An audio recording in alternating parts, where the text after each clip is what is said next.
बोलती किताब में स्वागत है। आज हम लियो टॉल्स्टॉय के मशहूर लघु उपन्यास इवान इलिच की मौत के पहले अध्याय को कहानी की तरह समझने की कोशिश करेंगे। जी। ये कहानी है इवान इलिच की, जिसकी जिंदगी अचानक बीमारी और मौत के सामने आने से बिल्कुल पलट जाती है। तो देखते हैं कि टॉल्स्टॉय पहले अध्याय में कैसे ये पूरा मंच तैयार करते हैं। हाँ, और ये कहानी अपने आप में मतलब कमाल की है।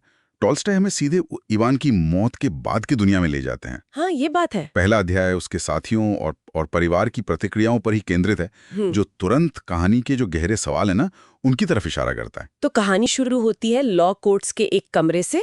ब्रेक का समय है जी। इवान के कुछ सहकर्मी, वकील है, जज है, वो सब एक केस पर बहस कर रहे हैं। तभी पीटर इवानोविच अखबार पढ़ते हुए कहता है, अरे दोस्तों, इवान इलिच गुजर गए। हाँ। सब चौंकते। अखबार में वो काले बॉर्डर में खबर छपी है, प्रस्कोविया फेदोरोवना गोलोविना गहरे दुख के साथ अपने प्रिय पति सदस्य court of justice Ivan Ilyich Golovin के निधन की सूचना। 4 फरवरी 1882 को अंतिम संस्कार शुक्रवार दोपहर 1 बजे। मतलब पूरी फॉर्मल घोषणा। और जो बात तुरंत मतलब अखरती है वो है उनकी पहली प्रतिक्रिया। हाँ, बिल्कुल। मौत की खबर से ज्यादा उनको इस बात की चिंता है कि भाई अब किसकी तरक्की होगी, किसका तबादला होगा। सही। मतलब एक इंसान की मौत उनके लिए बस एक अवसर है। ये जो खोखलापन है ना समाज का, वो दिखता है। सही कहा। पीटर इवानोविच, वो तो इवान के साथ लॉ स्कूल में था ना। हाँ बिल्कुल। तो वो थोड़ा अलग महसूस करता है बाकियों से हटकर। उससे एक अजीब सा संतोष भी होता है कि चलो मैं तो जिंदा हूँ। हाँ, वो मरा है, मैं नहीं। लेकिन साथ ही वो सामाजिक दबाव भी है ना, कि भाई जाना पड़ेगा, अंतिम संस्कार में विधवा से मिलना पड़ेगा। वो एक थकान सी महसूस होती है उसे। हाँ। एक बोझ जैसा। बिल्कुल। यही टॉल्स्टॉय वो जो सामाजिक दिखावा है और जो असली भावनाएं हैं उनके बीच का तनाव दिखाते हैं। कैसे ये रस्में खासकर मौत जैसे मौकों पर एक मजबूरी बन जाती हैं। पीटर की भावनाएं भी बड़ी मिली जुली हैं। थोड़ी राहत, थोड़ी उदासी और बहुत सारी वो सामाजिक थकान। हाँ। पीटर फिर इवान के घर जाता है। घर में एक अजीब सी औपचारिकता है, बनावटीपन सा लगता है। जी। वहां उसे अपना एक और सहकर्मी मिलता है, श्वार्ट्ज। वो माहौल की गंभीरता के बीच भी थोड़ा मतलब चंचल सा है। हाँ, श्वार्ट्ज। वो पीटर को आंख मारता है, जैसे कह रहा हो, ये सब तो ठीक है, पर बाद में ब्रिज खेलने चलोगे ना। श्वार्ट्ज का किरदार दिलचस्प है। वो जैसे मौत की जो सच्चाई है ना, उससे भागने का प्रतीक है। हाँ, बिल्कुल। उसका ध्यान वापस रोजमर्रा की चीजों पर है, जैसे ब्रिज खेलना, मानो कुछ गंभीर हुआ ही ना हो। ये भी समाज का एक तरीका है शायद, मौत को नजरअंदाज करने का। फिर पीटर उस कमरे में जाता है जहां इवान का शव रखा है। उसे बड़ी असहजता होती है। हाँ। कमरा, लोग, पादरी की वो धीमी आवाज, और तभी गेरासिम जो नौकर है वो फर्श पर कुछ पाउडर सा छिड़कता है, शायद वो सड़न की हल्की गंध दबाने के लिए। जी। पीटर लाश को देखता है। इवान बहुत दुबला हो गया है, पर चेहरा पहले से ज्यादा शांत, ज्यादा गंभीर लग रहा है। और चेहरे पर एक अजीब सा भाव है, जैसे कोई जरूरी काम निपटा लिया हो, पर साथ ही जो जीवित लोग हैं उनके लिए एक फटकार, एक चेतावनी भी है। हाँ, ये हिस्सा बहुत महत्वपूर्ण है। इवान के चेहरे पर वो फटकार और चेतावनी, वो क्या है? पता नहीं। शायद ये उसके खोखले जीवन की सच्चाई है जो अब उसके चेहरे पर साफ दिख रही है। और पीटर का तुरंत ये सोचना कि अरे ये मेरे लिए नहीं है, ये दिखाता है कि हम कैसे मौत की सच्चाई को खुद से दूर रखते हैं। हाँ, कि ये तो दूसरों के साथ होता है, मेरे साथ नहीं। बिल्कुल, एक बचाव का तरीका। बिल्कुल। फिर पीटर विधवा से मिलता है, प्रास्कोविया फेदोरोवना से। वो दुख जताती है, पर बातें जल्दी ही पैसों पर आ जाती हैं। हाँ, ये भी अजीब है कि कब्र की जगह कितने की मिलेगी, सरकार से पेंशन कैसे बढ़वाई जाए, ये सब। हाँ। इसी बीच वो इवान की भयानक तकलीफ का जिक्र भी करती है कि वो मरने से पहले कई दिन तक चीखता रहा था। यहाँ भी देखिए दुख का प्रदर्शन और असल चिंता है वो पैसों वाली बिल्कुल साथ साथ चल रही हैं। हाँ, इवान की पीड़ा का जिक्र सुनकर पीटर एक पल को डरता भी है, ये सोचकर कि भाई ये मेरे साथ भी हो सकता है। लेकिन फौरन खुद को संभाल लेता ये कहकर कि नहीं नहीं, ये तो इवान की किस्मत थी, मेरी नहीं। वही बचाव का तरीका फिर से। पीटर फिर इवान की बेटी से मिलता है, जो गुस्से में सी लगती है, उसके मंगेतर से और इवान के उदास से बेटे से भी। फिर वो अंतिम संस्कार की रस्म शुरू होती है, मोमबत्तियां, आहें, धूप, आंसू। लेकिन पीटर पर इन सब का कोई खास असर नहीं होता, वो जल्दी वहां से निकल जाता है। परिवार के सदस्यों की प्रतिक्रियाएं भी मतलब सहकर्मियों के जैसे सपाट नहीं है। उनमें दुख तो है, लेकिन शायद कुछ दबी हुई नाराजगी या उलझन भी है, ऐसा लगता है। हाँ, शायद रिश्ते उतने सीधे नहीं थे। हो सकता है। बाहर निकलते वक्त बटलर का सहायक है गेरासिम। वो पीटर को कोट पहनने में मदद करता है। पीटर कुछ कहने की कोशिश करता है, दुख की बात है ना? हाँ। गेरासिम, जो एक स्वस्थ सीधा सादा सा नौकर लगता है, अपने वो सफेद दांत दिखाते हुए शांति से जवाब देता है, ये तो भगवान की मर्जी है, हम सबको एक दिन यहीं आना है। और उसकी बातों में कोई बनावट नहीं है। बिल्कुल नहीं। पीटर को भी ताजी हवा में आकर कुछ राहत मिलती है। गेरासिम यहाँ एक बिल्कुल अलग तस्वीर पेश करता है ना? वो मौत को सहजता से स्वीकार करता है, बिना किसी डर या दिखावे के। उसकी वो सादगी और सच्चाई इवान के उस सामाजिक दायरे के बनावटीपन के एकदम उलट है। ये एक बहुत अहम कॉन्ट्रास्ट है जो टॉल्स्टॉय दिखाते हैं। और आखिर में पीटर इवानेविच सीधा अपने दोस्त फेडोर वसलेविच के घर चला जाता है, ब्रिज खेलने। हाँ, ब्रिज खेलने, जैसे कुछ हुआ ही ना हो। दिनचर्या पहले की तरह जारी रहती है। बिल्कुल। तो इस पहले अध्याय में हमने देखा कि कैसे इवान इलिच की मौत की खबर उसके आसपास के लोगों पर अलग-अलग असर डालती है। कहीं स्वार्थ है, कहीं मिला-जुला दुख, और हर जगह वो सामाजिक रस्मों का बोझ। हाँ, और ज्यादातर लोग मौत की सच्चाई से कतराते नजर आते हैं। बिल्कुल। और एक सोचने वाली बात यह भी है, जैसा हमने शुरू में कहा, टॉल्स्टॉय ने कहानी की शुरुआत इवान की मौत के बाद से क्यों की? हमें इवान जिंदा नहीं दिखता सिवाय दूसरों की बातों और यादों में। हाँ, ये एक दिलचस्प चुनाव है। ये चुनाव इवान के जीवन के बारे में क्या बताता है?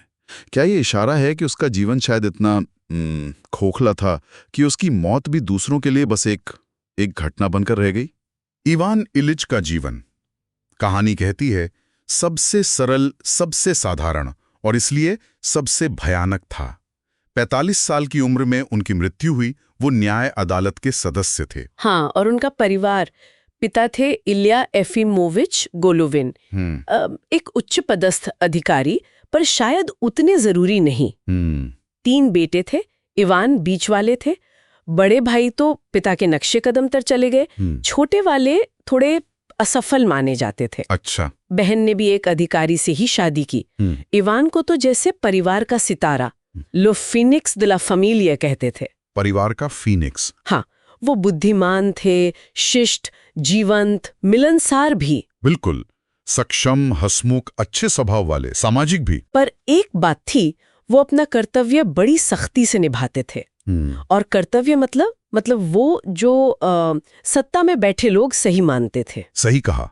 उनमें बचपन से ही जैसे एक खिंचाव था ऊंचे पद वाले लोगों की तरफ, जैसे मक्खी रोशनी की तरफ जाती है ना। हाँ, बिल्कुल। यहाँ तक कि लॉ स्कूल में भी उन्होंने कुछ ऐसे काम किए जो पहले उन्हें खुद नैतिक रूप से ठीक नहीं लगते थे, जिनसे घिन आती थी। अच्छा। लेकिन फिर जब उन्होंने देखा कि अरे ऊंचे ओहदे वाले लोग भी तो वही कर रहे हैं और उससे गलत भी नहीं मान रहे, तो वो या तो उन बातों को भूल ही गए या फिर परवाह करनी छोड़ दी। हाँ, बिल्कुल। याद आने पर भी कोई परेशानी नहीं हुई। स्कूल के बाद तो फिर उन्होंने पूरा वही रास्ता अपनाया, फैशनेबल कपड़े सिलवाए, वो घड़ी की चेन पे पेंडेंट भी लटकाया, रेसिपी से फिनेम लिखा हुआ। हाँ, अंत का ध्यान रखो, कितनी विडंबना है ना। बहुत। फिर दोस्तों के साथ डिनर वगैरह।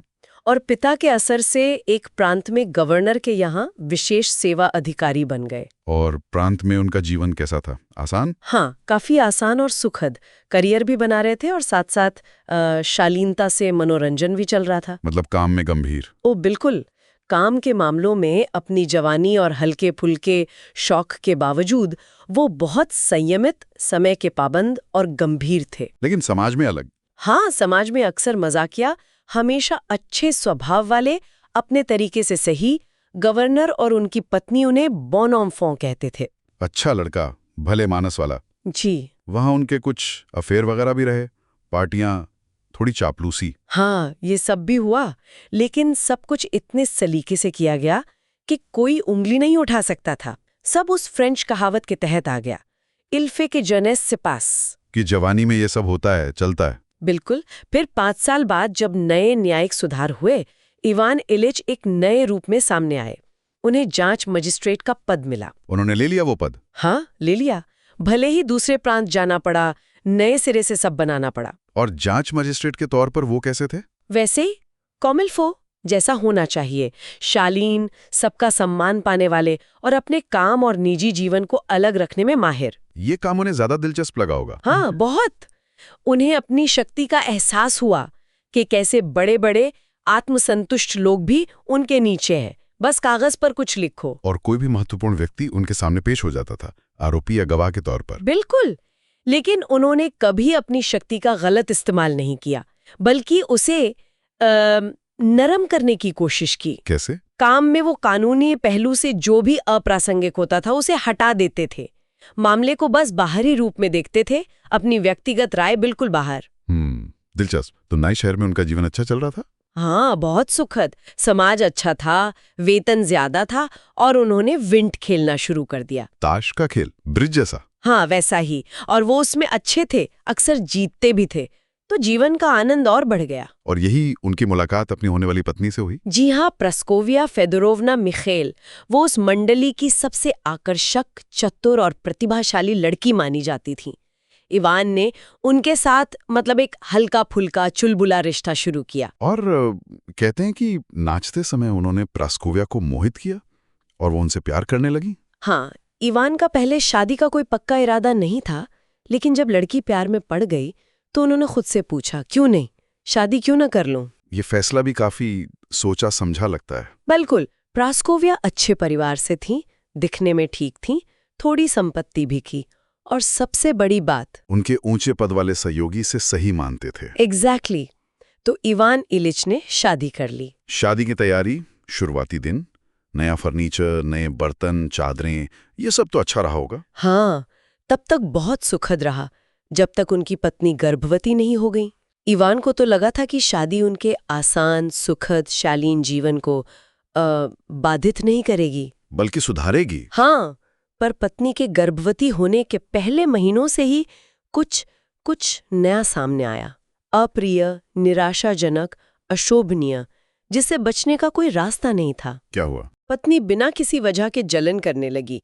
चाहती थी कि इवान पूरा ध्यान बस उन्हीं पर दें, हर बात में गलती निकालना, अशिष्ट झगड़े करना। ओहो, तो इवान का जो सपना था आसान जीवन का, वो टूटने लगा। उन्होंने पहले तो कोशिश की कि पत्नी के बुरे मूड को अनदेखा करें, दोस्तों के साथ ताश खेलने चले गए, क्लब जाने लगे। पर इससे बात बनी नहीं होगी। नहीं, पत्नी तब तक झगड़ती रहीं जब तक वो घर पर रहकर ऊबने ना लगे। उन्हें एहसास हुआ कि शादी तो जीवन की सुख सुविधा और शालीनता में बाधा डाल रही है और उन्हें इसके खिलाफ खुद को सुरक्षित करना होगा। सुरक्षित करना होगा? कैसे? उनके आधिकारिक कर्तव्य ही थे जिनका प्रास्कोविया पर थोड़ा असर होता था। तो अपने काम और उससे जुड़े कर्तव्यों के जरिए उन्होंने पत्नी से अपनी आज़ादी, अपनी स्वतंत्रता हासिल करने के लिए संघर्ष शुरू कर दिया। और बच्चे के जन्म के बाद तो ये जरूरत और बढ़ गई होगी। हाँ, बिल्कुल। बच्चे का जन्म, उसे दूध पिलाने की कोशिशें, विफलताएं, माँ और बच्चे की असली और काल्पनिक बीमारियां, इन सब के साथ परिवार के बाहर अपने लिए एक दुनिया बनाना और भी जरूरी हो गया।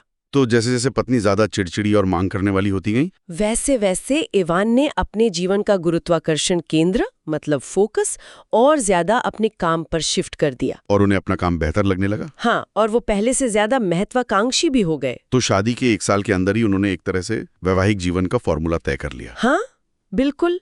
उन्होंने समझ लिया कि शादी जीवन में कुछ आराम तो दे सकती है, पर असल में ये एक बहुत जटिल और कठिन मामला है और इसके प्रति अपना कर्तव्य निभाने के लिए, समाज की नजरों में एक सभ्य जीवन जीने के लिए एक निश्चित रवैया अपनाना पड़ेगा, जैसे वो अपने काम के प्रति अपनाते थे। सही। और उन्होंने वो रवैया बना लिया। उन्हें शादी से बस वही सुविधाएं चाहिए थी जो मिल सकती थीं घर पर, खाना, घर संभालने वाली, बिस्तर, और सबसे जरूरी बाहरी दिखावे की शालीनता, जो पब्लिक ओपिनियन के लिए जरूरी थी। बिल्कुल। बाकी के लिए उन्होंने हल्के फुल्के आनंद और शालीनता की तलाश बाहर की। जब वो मिले तो शुक्रगुजार हुए, और अगर विरोध या चिड़चिड़ापन मिला तो वो फौरन अपनी अलग 4 दीवारी वाली दुनिया में लौट गए, अपने आधिकारिक कर्तव्यों की दुनिया में, जहां उन्हें संतुष्टि मिलती थी। और वो एक अच्छे अधिकारी माने भी जाते थे। 3 साल बाद सहायक लोक अभियोजक बन गए। जी, उनके नए कर्तव्य, उनका महत्व, किसी को भी दोषी ठहराने और कैद करने की ताकत, उनके भाषणों से मिली प्रसिद्धि, इन सब ने उनके काम को और भी आकर्षक बना दिया। और बच्चे हुए। हाँ, और बच्चे हुए। पत्नी और भी ज्यादा झगड़ालू और चिड़चिड़ी होती गई। लेकिन इवान पर अब ज्यादा असर नहीं होता था। नहीं, इवान ने जो रवैया अपना लिया था घरेलू जीवन के प्रति, उसने उन्हें पत्नी की शिकायतों के प्रति लगभग अभेद्य बना दिया था। फिर 7 साल की सेवा के बाद उन्हें दूसरे प्रांत में लोक अभियोजक के रूप में ट्रांसफर मिला। हाँ, वो चले गए, लेकिन पैसे की कमी थी और पत्नी को वो जगह पसंद नहीं आई जहां वो गए थे। वेतन ज्यादा होने पर भी रहने का खर्च ज्यादा था। और उनके 2 बच्चों की मृत्यु भी हो गई। हाँ, इससे पारिवारिक जीवन उनके लिए और भी ज्यादा अप्रिय हो गया। प्रास्कोविया फेदोरोव्ना हर असुविधा के लिए पति को ही दोष देती होंगी। बिल्कुल। उनके बीच ज्यादातर बातचीत, खासकर बच्चों की शिक्षा को लेकर, ऐसे विषयों पर होती थी जो पुराने विवादों की याद दिलाते थे, और ये विवाद कभी भी फिर से भड़क सकते थे। कोई प्यार के पल नहीं बचे थे। बहुत कम। वो दुर्लभ प्रेम के क्षण जो कभी कभी आते थे, लेकिन ज्यादा देर टिकते नहीं थे। वो बस छोटे छोटे द्वीप जैसे थे जहां वो थोड़ी देर रुकते थे और फिर वापस उसी छिपी हुई दुश्मनी के समंदर में निकल पड़ते थे, जो एक दूसरे से उनकी दूरी में दिखती थी। बिल्कुल। और इवान इलिच ने इस स्थिति को सामान्य मान लिया। हाँ, सामान्य मान लिया। और यही पारिवारिक जीवन में उनका लक्ष्य भी बन गया कि खुद को इन अप्रियताओं से ज्यादा मुक्त करना और उन्हें हानि रहित और शालीनता का रूप देना। और तरीका वही रहा, परिवार के साथ कम से कम समय बिताना। हाँ, और जब घर पर रहना जरूरी होता तो बाहरी लोगों की मौजूदगी से अपनी स्थिति को सुरक्षित रखने की कोशिश करते। सबसे मुख्य बात थी उनके आधिकारिक कर्तव्य। उनके जीवन की सारी रुचि अब वहीं केंद्रित हो गई थी। हाँ, पूरी तरह वो रुचियों ने सोख लेती थी। और इसी तरह 17 साल बीत गए। 17 साल। उनकी बड़ी बेटी 16 की हो चुकी थी, एक और बच्चा मर चुका था और बस एक बेटा बचा था जो स्कूल जाता था। और वो बेटा भी असहमति का एक विषय था। जीवन ठीक चल रहा था बाहर से, बिना किसी खास बदलाव के। हाँ, और सुखद रूप से बह रहा था, कम से कम बाहरी तौर पर तो यही लगता था। तो चलिए इवान इलिच की कहानी के उस दौर में चलते हैं, साल 1880 के आसपास। ये उनके लिए काफी मुश्किल वक्त था। हाँ, बहुत मुश्किल। वो उम्मीद कर रहे थे खास पद की, है ना, प्राठासीन न्यायाधीश वाली। हाँ, यूनिवर्सिटी शहर में। पर वो मिली नहीं, वो हैपे को मिल गई। बिल्कुल। और ये सिर्फ नौकरी की बात नहीं थी, इवान के लिए ये उनके अहम पर चोट थी, उनके रुतबे पर। तो इसका नतीजा क्या हुआ? मतलब वो कैसे रिएक्ट कर रहे थे? अरे वो बहुत चिड़चिड़े हो गए, अपने सीनियर से, हेपे से, सबसे झगड़ा करने लगे। नतीजा ये हुआ कि सब उनसे उदासीन हो गए। अलग थलग पड़ गए। और पैसा भी तंग कर रहा था, 3,500 रूबल शायद। हाँ, वो वेतन काफी नहीं था। ऊपर से उन्हें लगने लगा कि सबने भुला दिया है, जैसे उनके साथ अन्याय हो रहा है। बहुत अकेला महसूस कर रहे थे। पिता से भी कोई मदद नहीं मिली, कर्ज भी बढ़ रहा था शायद। हाँ, कर्ज बढ़ रहा था और घर में पत्नी की शिकायतें, वो भी लगातार। माहौल बहुत तनावपूर्ण हो गया था। इस सब से बचने के लिए ही शायद वो गर्मियों में छुट्टी लेकर गांव चले गए, पत्नी के बरई के यहाँ। हाँ, बिल्कुल। लेकिन वहाँ एक नई चीज हुई। काम के बिना, उस सामाजिक दौड़-भाग के बिना। क्या हुआ वहाँ? पहली बार उन्हें वो जिसे कहते हैं ना एन्युई, तीव्र बोरियत और एक अजीब सी निराशा ने घेर लिया। मतलब काम ना होने का खालीपन। खालीपन से भी ज्यादा एक तरह की उद्देश्यहीनता। उन्हें लगा कि ऐसे जीना तो मुमकिन ही नहीं है, कुछ तो बदलना ही पड़ेगा। और यहीं से वो पीटर्सबर्ग जाने का आइडिया आया, ज्यादा पैसे वाली नौकरी के लिए। हाँ, 5,000 रूबल वाली नौकरी का सोचा। और सिर्फ पैसा नहीं, एक तरह से उन लोगों को दिखाने की भी बात थी जिन्होंने उनकी कद्र नहीं की थी। अच्छा, तो थोड़ा बदला लेने का भाव भी था मन में। हाँ, बिल्कुल था। और फिर देखिए किस्मत कैसे पलटी। ट्रेन में ही एक पुराना जानने वाला मिल गया। अरे हाँ, वो इलिन, FI इलिन। सही। और इलिन ने बताया कि मंत्रालय में कुछ बदलाव होने वाला है। पीटर इवानोविच की जगह इवान सेमेनोविच आ रहे हैं। और ये बदलाव इवान के लिए अच्छा था? बहुत अच्छा, क्योंकि इससे उनका दोस्त ज़ाचर इवानोविच आगे आ रहा था। मतलब कनेक्शन काम कर गया। क्या बात है, मतलब एक सही जानकारी सही वक्त पर। हाँ। तो वो पीटर्सबर्ग पहुंचे और ज़ाचर से मिले। हाँ, और मिलते ही बात बन गई। न्याय विभाग में पोस्टिंग पक्की, वादा मिल गया। फटाफट। उन्होंने फिर पत्नी को तार भी भेजा था ना? हाँ, तार भेजा। ज़ाचर मिलना की जगह पर रिपोर्ट देते ही नियुक्ति मिल जाएगी। मतलब वो कितने उत्साहित थे। ये तो उनके लिए बहुत बड़ी जीत थी। पुराने साथियों से 2 रैंक ऊपर, 5,000 रूबल वेतन और ट्रांसफर के लिए अलग से पैसा। 3,500 रूबल ट्रांसफर के लिए। तो बस सारा गुस्सा, सारी कड़वाहट सब गायब। इवान एकदम खुश। बिल्कुल, 7वें आसमान पर। हाँ, ये दिखाता है कि बाहरी सफलता उनके लिए कितनी मायने रखती थी। पूरी तरह से। तो जब वो गांव वापस लौटे एकदम बदले हुए थे, खुश, संतुष्ट। पत्नी भी खुश हुई होंगी, जाहिर है। प्रास्कोविया फिडोरोवना, दोनों में सुलह हो गई। हाँ, सब ठीक हो गया। और इवान ने फिर पीटर्सबर्ग की बातें बताई होंगी, कैसे वो पॉपुलर हैं, कैसे लोग उनसे जलते हैं। अपनी कहानियां गढ़ी होंगी थोड़ी। खैर, फिर अगला कदम था नया घर बसाना। बिल्कुल। 10 सितंबर को ड्यूटी लेनी थी, तो वो पत्नी के कहने पर अकेले ही पहले गए शहर, ताकि घर वगैरह देख सकें। और घर भी उन्हें मिला तो बिल्कुल वैसा जैसा वो चाहते थे। बड़ा सा, ऊंची छतें, स्टडी। हाँ, बिल्कुल, सपनों जैसा। और यहाँ से चीजें एक और मोड़ लेती हैं। इवान घर सजाने में ऐसे रम गए। मतलब कैसे? बहुत ज्यादा इन्वॉल्व हो गए। बहुत ज्यादा। वॉलपेपर चुनना, फर्नीचर लाना, खासकर वो एंटीक चीजें जो उन्हें बड़ी कॉमिल्फो, मतलब स्टाइलिश और सही लगती थीं।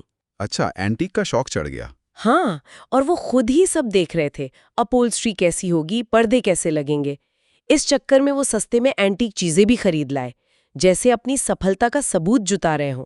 और शायद ये घर सजाना एक तरह से ध्यान बटाने का तरीका भी था, किसी अंदरूनी खालीपन से। हो सकता है, क्योंकि वो इसमें इतने खो गए कि अपनी नई नौकरी में भी कम ध्यान देने लगे। कोर्ट में बैठे बैठे भी पर्दों के डिजाइन सोचते थे। अजीब है। और इसी चक्कर में वो हादसा हुआ। हाँ, वही। वो फर्नीचर खुद जमा रहे थे, पर्दे टांग रहे थे। एक दिन अपहोल्स्टर को कुछ समझा रहे थे कि कैसे टांगना है, तो सीढ़ी पर चढ़े और गिर गए। गिरे नहीं, पूरी तरह। पैर फिसला, पर संभल गए। बस उनकी बगल साइड जो है, वो खिड़की के फ्रेम के नॉब से जोर से टकरा गई। ओह, चोट तो लगी होगी। हाँ, दर्द तो हुआ, लेकिन उस वक्त की खुशी में, उस जोश में वो चोट जल्दी ठीक भी हो गई, या उन्हें ऐसा लगा। उन्होंने इस चोट को ज्यादा तवज्जो नहीं दी, है ना? बिल्कुल नहीं। बल्कि वो तो कह रहे थे, मैं तो 15 साल छोटा महसूस कर रहा हूं। इतने अच्छे मूड में थे।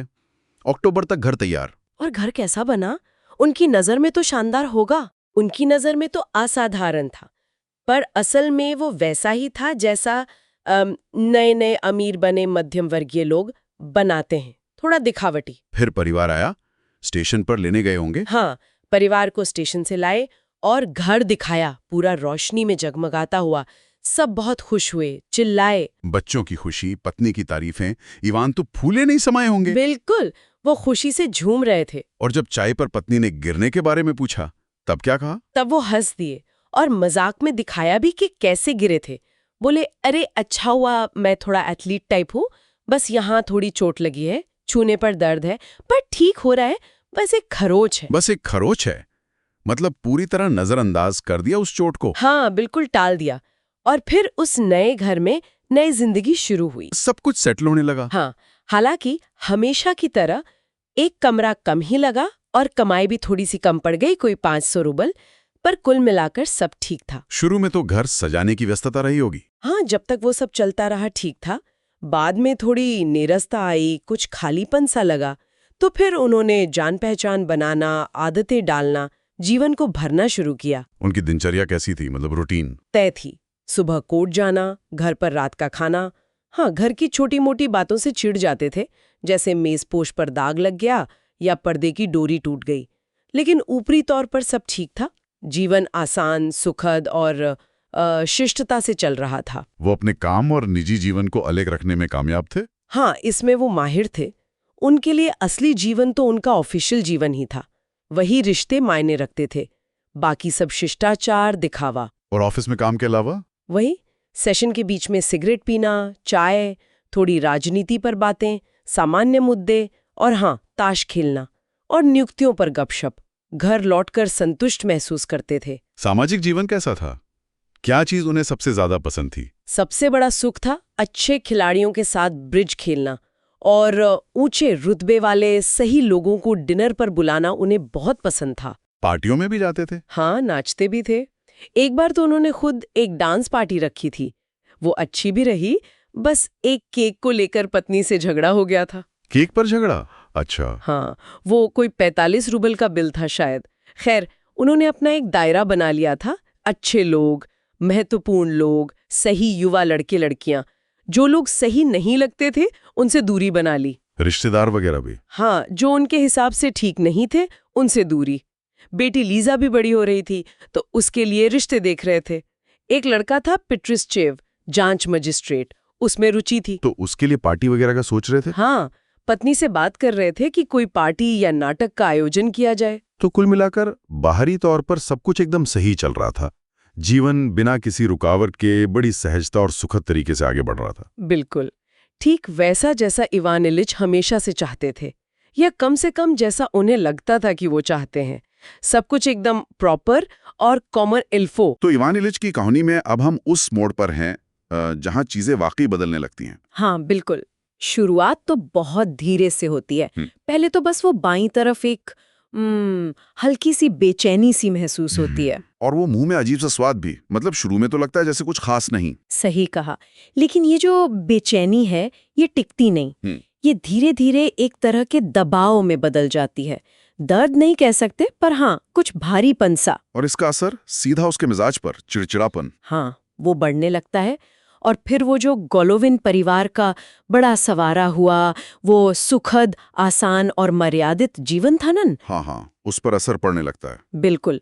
पति पत्नी के बीच झगड़े, छोटी छोटी बातों पर इवान का भड़कना, सूप पीते वक्त प्लेट टूटी है, खाना ठीक नहीं, बेटा कोहनी टेबल पर रख रहा है। हर चीज पर प्रास्कोविया फेदोरोवना को दोष देना। हाँ, और प्रास्कोविया का रवैया भी बदलता है। देखिए, शुरू में तो वो पलटकर जवाब देती है, पर फिर शायद वो समझ जाती है या मान लेती है कि ये सब बीमारी की वजह से है, तो वो चुप रहने लगती है। अच्छा। और मनी मन खुद को सराहती भी है कि देखो मैं कितना सब्र कर रही हूँ, पर अंदर ही अंदर पति के लिए एक तरह की नफरत, यहाँ तक कि उसके मरने की इच्छा भी करने लगती है।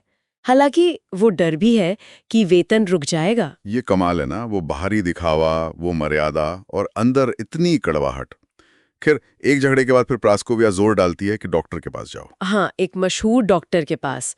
और वो मुलाकात भी अपने आप में एक अनुभव है। डॉक्टर का बर्ताव बिल्कुल वैसा ही है। कैसा? औपचारिक, आत्म महत्वपूर्ण, जैसा इवान का खुद अदालत में होता था। वो जांच, सवाल जवाब, सब ऊपरी तौर पर, जैसे कोई रस्म निभाई जा रही हो। हाँ बिल्कुल। मरीज की असल चिंता तो जैसे गायब ही है। इवान का सबसे बड़ा सवाल क्या है? कि मेरी हालत गंभीर है या नहीं। और डॉक्टर उसे पूरी तरह नजरअंदाज कर देता है।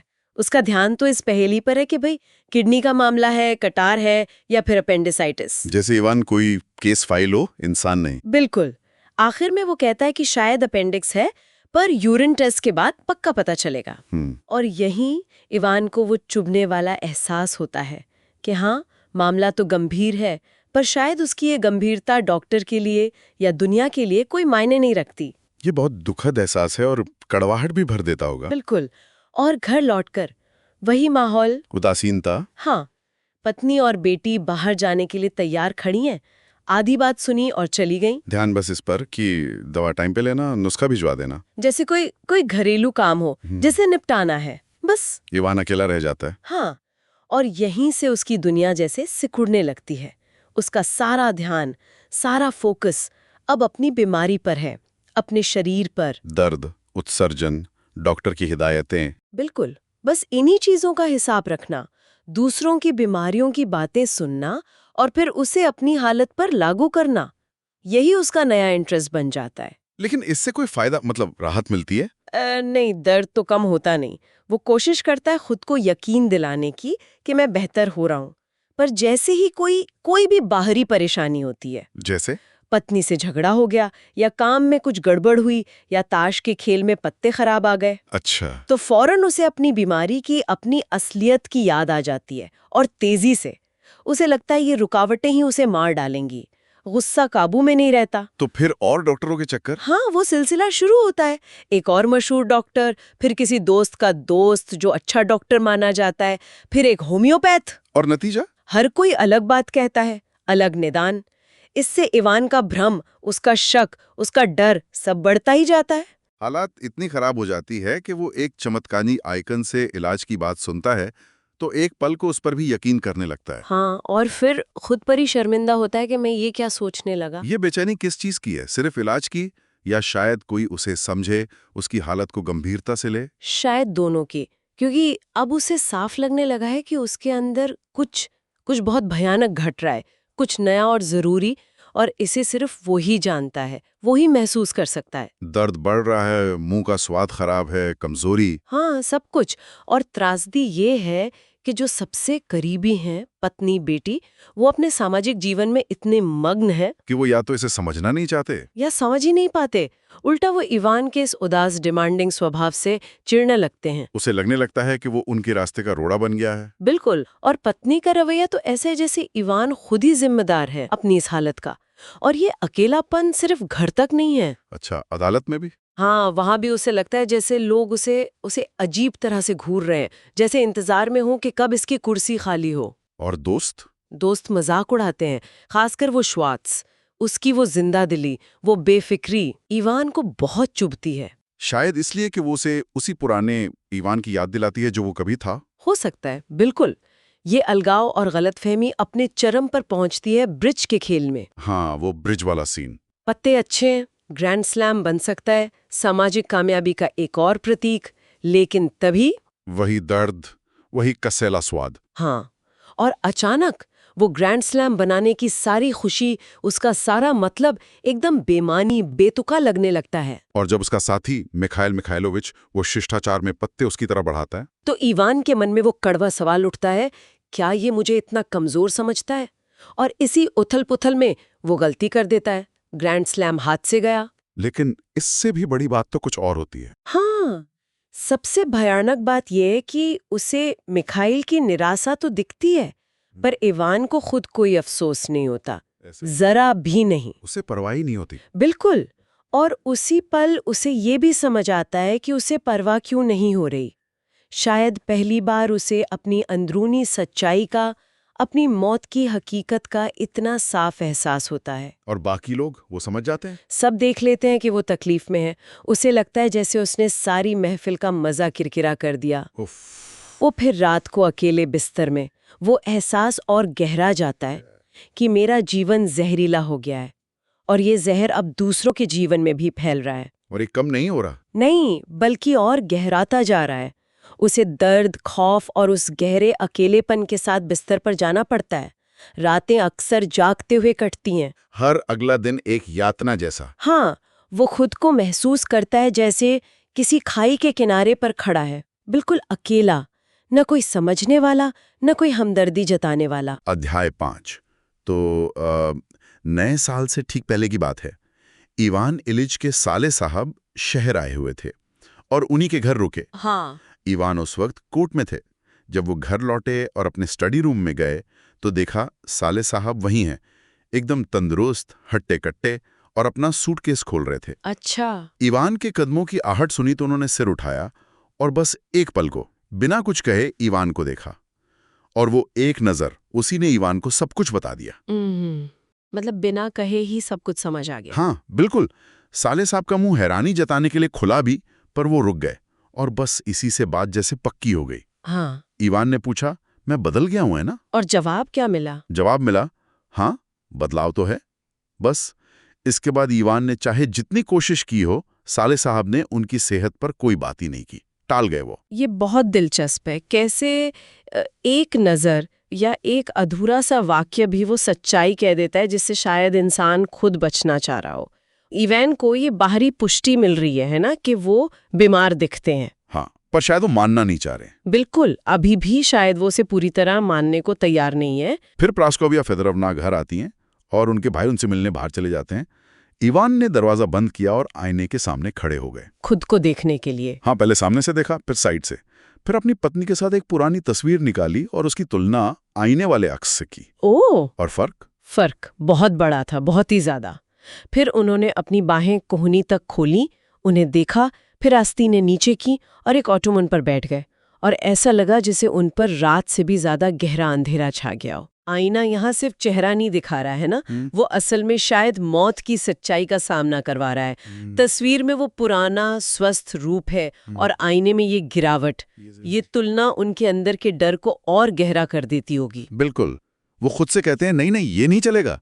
उठकर मेज के पास जाते हैं, कुछ कानूनी कागजात उठाते हैं, पढ़ने की कोशिश करते हैं, पर जाहिर है ध्यान कहाँ लगना था। हाँ, मन कहाँ लगेगा। दरवाजा खोलकर बाहर स्वागत कक्ष में चले गए। ड्राइंग रूम की ओर जाने वाला दरवाजा बंद था। वो दबे पांव उसके पास गए और सुनने लगे। अच्छा, कान लगा के सुनने हाँ, लगे। और प्रास्कोविया कह रही थी, नहीं तुम कुछ ज्यादा ही कह रही हो। और उधर से साले साहब की आवाज आई, ज्यादा? तुम्हें दिखता नहीं?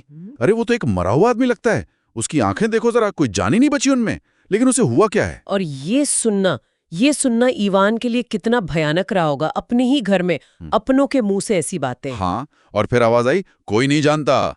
ये उनके अकेलेपन को और उनकी हालत की गंभीरता को जैसे और पुख्ता कर देता है ना। वो वहां से हट गए, अपने कमरे में गए, लेट गए और सोचने लगे।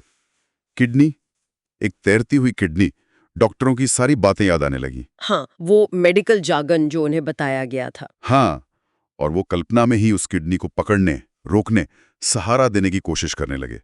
फिर सोचा, नहीं, मैं फिर पीटर इवानोविच के पास जाऊंगा। वो डॉक्टर के दोस्त। हाँ, वही। गाड़ी मंगवाई और जाने के लिए तैयार हो गए। देखिए, ये फिर वही पैटर्न नजर आ रहा है। जब असलियत, वो भयानक सच्चाई असहनीय लगती है, तो दिमाग फौरन किसी तकनीकी डिटेल, किसी छोटी सी बात जैसे किडनी या अपेंडिक्स में पनाह ढूंढता है। हाँ, ताकि उस बड़ी सच्चाई का सामना न करना पड़े। बिल्कुल, ये एक तरह का क्या कहते हैं, बचाव का तरीका है, ताकि मौत की उस बड़ी और डरावनी सच्चाई से सीधे सीधे न जूझना पड़े। तो वो पीटर इवानोविच के पास गए और फिर साथ में डॉक्टर के पास। डॉक्टर ने फिर वही शरीर रचना और शरीर विज्ञान समझाया। अपेंडिक्स में कुछ छोटी सी गड़बड़ है, शायद सब ठीक हो जाए। इवान को लगा कि वो सब समझ गए हैं। शायद थोड़ी उम्मीद बंधी। देर से घर लौटे, रात का खाना खाया, थोड़ी खुशी से बातचीत भी की, लेकिन मन में कहीं ना कहीं वो बात अटकी हुई थी, वो अपेंडिक्स वाली बात। हाँ, वो एक राज की तरह। हाँ, रात 11 बजे सोने चले गए। जोला का उपन्यास उठाया, लेकिन पढ़ने के बजाय वो सोचने लगे। और उनकी कल्पना में वो वर्मीफॉर्म अपेंडिक्स में जैसे वो चाहा हुआ सुधार होने लगा। मन बहलाने की कोशिश। खुद से कहा, हाँ, बस यही है, बस प्रकृति की थोड़ी मदद करने की जरूरत है। उन्होंने दवा ली, लेट गए और दवा के अच्छे असर का इंतजार करने लगे। सोचने लगे, मैं पहले से ही बेहतर महसूस कर रहा हूं। ये झूठी उम्मीद। हाँ, उन्होंने अपनी बगल को छुआ, दर्द नहीं था, रोशनी बुझा दी और करवट लेकर लेट गए। सोचने लगे, अपेंडिक्स ठीक हो रहा है, अवशोषण हो रहा है। ये मन की एक क्लासिक चाल है। मन कितनी शिद्दत से अच्छी बातों पर यकीन करना चाहता है, खासकर जब डर बहुत ज्यादा हो। लेकिन तभी अचानक उन्हें वही पुराना जाना पहचाना, हल्का सा लेकिन लगातार रहने वाला दर्द महसूस हुआ। वही जिद्दी, वही गंभीर दर्द और मुंह में वही परिचित घिनौना स्वाद। उनका दिल बैठ गया। हे भगवान, फिर से, और ये कभी बंद नहीं होगा। और अचानक पूरा मामला एक बिल्कुल अलग पहलू में सामने आ गया। मतलब? Vermiform appendix kidney. उन्होंने खुद से कहा, अरे ये अपेंडिक्स या किडनी का सवाल नहीं है, ये तो जीवन और मृत्यु का सवाल है। हाँ, जीवन था और अब वो जा रहा है और मैं उसे रोक नहीं सकता। हाँ, खुद को क्यों धोखा दूं? क्या ये सबके लिए साफ नहीं है, सिवाय मेरे, कि मैं मर रहा हूं? सोचने लगे, वहां रोशनी थी और अब अंधेरा है। मैं यहां था और अब मैं वहां जा रहा हूं। कहां? उन्हें ठंड सी लगी, सांस रुक गई। ये कहानी का मेरे ख्याल से निर्णायक मोड़ है। बिल्कुल। अब जो ध्यान बीमारी के लक्षणों पर था, वो हटकर सीधे अस्तित्व के संकट पर आ गया है। हाँ, जीवन, मृत्यु, उसका मतलब क्या है, इन बड़े सवालों पर। सही कहा। अंगों की खराबी का विचार, वो अपेंडिक्स, वो किडनी, वो सब अब मौत के उस विशाल, उस भयावह सच्चाई के सामने एकदम फीका पड़ गया है। हाँ, और ये ज्ञान, ये एहसास उन्हें एकदम अकेला और बुरी तरह डरा देता है। वो जैसे चीखना चाहते हैं, जब मैं नहीं रहूंगा तो क्या होगा? कुछ नहीं होगा। तो जब मैं नहीं रहूंगा तो कहाँ रहूंगा? क्या यही मरना है? नहीं, मैं नहीं चाहता। वो बिस्तर से उछल पड़े, मोमबत्ती जलाने की कोशिश की, लेकिन हाथ कांप रहे थे, डर के मारे। हाँ, मोमबत्ती और कैंडल स्टिक फर्श पर गिरा दी और वापस तकिए पर गिर पड़े। फिर सोचा, क्या फायदा, इससे कोई फर्क नहीं पड़ता। अंधेरे में आंखें फाड़े घूरते रहे। उफ, क्या हालत होगी। मौत, हाँ, मौत। और उनमें से कोई नहीं जानता या जानना चाहता है, और उन्हें मुझ पर कोई दया नहीं है। वो देखो, अब वे खेल रहे हैं। उन्हें दरवाजे के पार से गाने और संगीत की हल्की सी आवाज सुनाई दी। अच्छा, घर में मेहमान थे शायद। हाँ, मेहमान थे। वो सोचने लगे, उनके लिए सब एक जैसा है, लेकिन वे भी मरेंगे। मूर्ख, पहले मैं और बाद में वे। जानवर। गुस्सा उनका गला घोट रहा था और वो असहनीय रूप से दुखी थे। उन्होंने खुद को ऊपर उठाया। कुछ गड़बड़ जरूर है, मुझे शांत होना चाहिए, सब कुछ शुरू से सोचना चाहिए। लेकिन तभी उन्होंने निराशा में बिस्तर के पास की मेज पर कोहनी मारी और उसे गिरा दिया। हांफते और निराश होकर वो पीठ के बल गिर पड़े, जैसे बस तत्काल मृत्यु की उम्मीद कर रहे हों। ये डर, गुस्सा और वो जो अकेलापन है, उसका जैसे एक विस्फोट है। मौत का वो भयानक एहसास उन्हें बाकी पूरी दुनिया से एकदम काट देता है। उन्हें लगता है कि कोई उनकी पीड़ा समझ ही नहीं सकता, सब अपनी जिंदगी में मगन है। इसी बीच मेहमान जा रहे थे। प्रस्कोविया फेदोरोवना उन्हें विदा कर रही थी। उन्होंने कुछ गिरने की आवाज सुनी और अंदर आईं। देखा कि क्या हुआ। पूछा क्या हुआ। इवान ने कहा कुछ नहीं, मैंने गलती से गिरा दिया। वो एक मोमबत्ती लेकर लौटी। इवान अभी भी पीठ के बल लेटे थे, ऊपर की ओर देखते हुए। खालीपन में ताकते हुए। हाँ। प्रस्कोविया ने पूछा क्या बात है, क्या तुम्हें ज्यादा बुरा लग रहा है? उन्होंने कहा हाँ। उसने सिर हिलाया और बैठ गई। फिर बोली, जानते हो जीन, मुझे लगता है कि हमें लेस्टेटिस्की को यहाँ बुलाना चाहिए, वो जो प्रसिद्ध विशेषज्ञ थे। हाँ, किसी बड़े डॉक्टर को। इवान ने एक कड़वी द्वेषपूर्ण सी मुस्कान के साथ कहा नहीं। वो थोड़ी देर और रुकी और फिर उनके पास जाकर उनके माथे को चूमा। और उस वक्त इवान को कैसा लगा? उस वक्त जब वो उन्हें चूम रही थी तो इवान को उनसे, अपनी पत्नी से, अपनी आत्मा की गहराइयों से नफरत महसूस हो रही थी। नफरत, हमदर्दी के बदले नफरत। हाँ। वो बोली, शुभ रात्रि, भगवान करे तुम सो सको। इवान ने बस कहा हाँ। ये नफरत भी शायद उनके उसी अकेलेपन और निराशा का ही एक रूप है। उन्हें शायद लगता है कि पत्नी की हमदर्दी भी सतही है। वो उनकी असली पीड़ा को, उस मौत के डर को समझ ही नहीं सकती, या शायद समझना ही नहीं चाहती। हाँ, ये हो सकता है। इवान का ये अनुभव हमें सोचने पर मजबूर करता है कि जब जीवन की सबसे बड़ी, सबसे कठिन सच्चाई सामने आती है तो इंसान खुद को कितना अकेला महसूस कर सकता है और उस अकेलेपन से वो कैसे जूझता है। तो हम इवान इलिच की कहानी के उस हिस्से में हैं जहां उनकी बीमारी को 3रा महीना हो गया है और अब स्थिति ऐसी है कि मतलब कोई कह नहीं रहा, पर सब जानते हैं। हाँ, सब। पत्नी, बेटी, बेटा, डॉक्टर, नौकर, और सबसे ज्यादा इवान खुद। बिल्कुल। कि असल सवाल अब ये नहीं है कि क्या होगा, बल्कि यह है कि वो कब अपनी जगह खाली करेंगे। कब वो दूसरों को अपनी मौजूदगी की तकलीफ से आजाद करेंगे, और हाँ, खुद को भी अपनी तकलीफों से। ये एक भयानक एहसास है, जहाँ जिंदगी का सारा ध्यान बस मौत के इंतजार पर टिक गया है। नींद तो जैसे उड़ ही गई है। हाँ, और वो जो अफीम और मॉर्फिन की इंजेक्शन थे, उनसे भी अब कोई खास राहत नहीं मिलती। कभी कभी तो लगता है कि उनका असर, वो जो एक सुस्ती है, वो दर्द से भी ज्यादा भारी है। और खाने का क्या? डॉक्टर कह रहे हैं खास खाना दो, पर सब कुछ बेस्वाद लगता है, घिनौना। और शायद सबसे मुश्किल, वो रोजमर्रा की शारीरिक जरूरतें हैं, उनके लिए खास इंतजाम करने पड़ते हैं। हाँ, और वो हर बार एक यंत्रणा है। वो गंध की, वो बेहुदगी, बदबू। और ये सोचना कि कोई और है जिसे ये सब करना पड़ रहा है आपके लिए, वो भी एक बोझ है। बिल्कुल। लेकिन इन्हीं सबसे मुश्किल, सबसे अप्रिय चीजों के बीच में हाँ, इवान इलिच को कहीं से थोड़ी राहत मिलती है। अच्छा, कहाँ से? गेरासिम से। वो बटलर का नौजवान सहायक है। ओ हाँ, गेरासिम, वो किसान लड़का। हाँ बिल्कुल, साफ सुथरा, हंसमुख सा। वो हमेशा चीजें बाहर ले जाने आता है। शुरू में तो इवान को शर्मिंदगी होती होगी है ना, कि इतना साफ सुथरा लड़का अपने किसान वाले कपड़ों में ये घिनौना काम कर रहा है। हाँ बिल्कुल। एक दिन का वाकया है जब इवान कमोड से उठकर इतने कमजोर थे कि पैंट भी नहीं पहन पा रहे थे। उन्होंने अपनी नंगी दुबली पतली जांघों को देखा और वो एकदम डर गए, सिहर उठे। ओह। और तभी गेरासिम अंदर आता है, मजबूत हल्के कदमों से, साफ एप्रन पहने।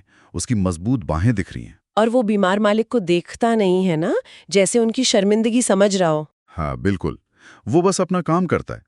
तब इवान धीमी आवाज में कहते हैं, गेरासिम, तुम्हें बहुत बुरा लगता होगा, माफ करना, मैं लाचार हूं। और गेरासिम क्या कहता है? उसका चेहरा एकदम खिल उठता है, उसके सफेद दांत चमकते हैं। वो कहता है, अरे क्यों साहब, थोड़ी सी तकलीफी तो है, आप बीमार जो हैं। कितनी सीधी सच्ची बात है। हाँ, और फिर वो अपने मजबूत हाथों से फटाफट काम करता है और आराम से चला जाता है। बाद में इवान उसे बुलाते भी है ना, अपने पैर ऊपर रखने के लिए कहने को। हाँ हाँ।